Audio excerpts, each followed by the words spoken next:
আসসালামু আলাইকুম।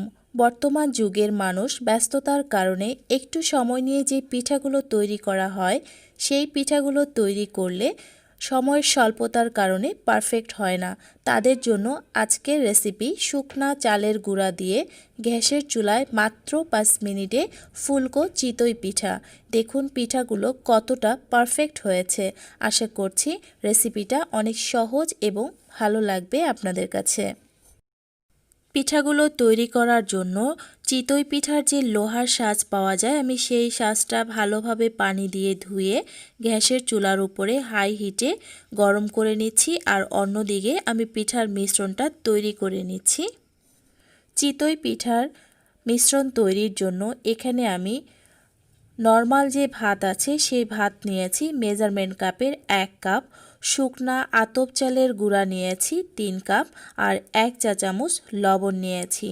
এই মিশ্রণটা তৈরি করার জন্য আমার একটা ব্লেন্ডার লাগবে।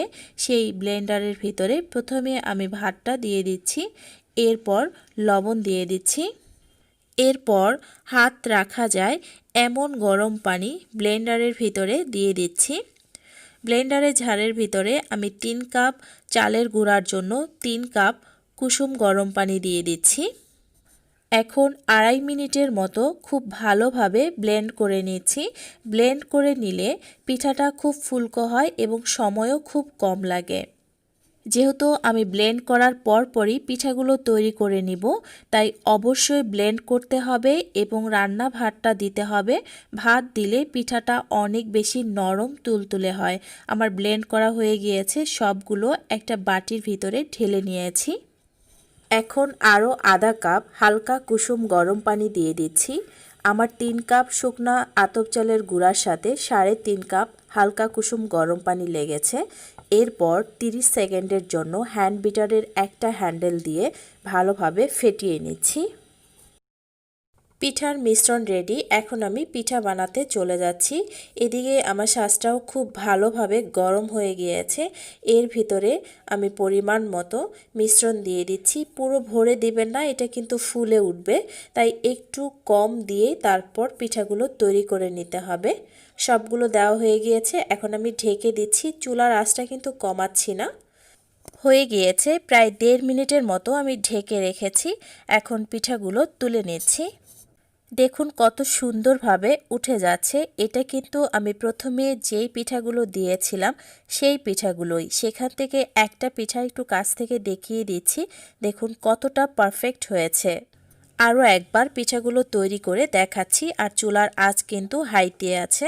এই পিঠাগুলো দিয়ে যদি আপনারা দুধ চিতই পিঠা তৈরি করেন, তখন দেখবেন পিঠাগুলো ফুলে একেবারে দ্বিগুণ হয়ে গিয়েছে। আমার পরবর্তী ভিডিও কিন্তু সেই দুধ চিতই পিঠা, আশা করছি সেটাও আপনাদের কাছে ভালো লাগবে। দেখুন পিঠাগুলো কতটা ফুলে উঠেছে। এগুলো আমি তুলে নিচ্ছি। আমি কিন্তু তাওয়ায় একবারের জন্য তেল দিইনি, শুধু তাওয়াটাকে খুব ভালো করে গরম করে নিয়েছি। আর পিঠাগুলো সুন্দরভাবে উঠে যাচ্ছে।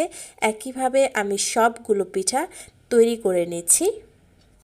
একটা পিঠা আমি কাছ থেকে দেখিয়ে দিচ্ছি। দেখুন কতটা ফুলেছে, আর এর পেছনের সাইডটাও দেখিয়ে দিচ্ছি।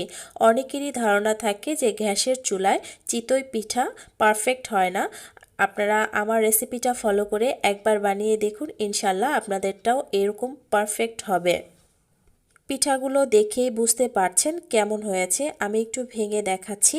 মাটির চুলায় চিতই পিঠা বানালে পিঠার ভেতরে যেমন হয়, এই পিঠাগুলো ঠিক তেমনই হয়েছে।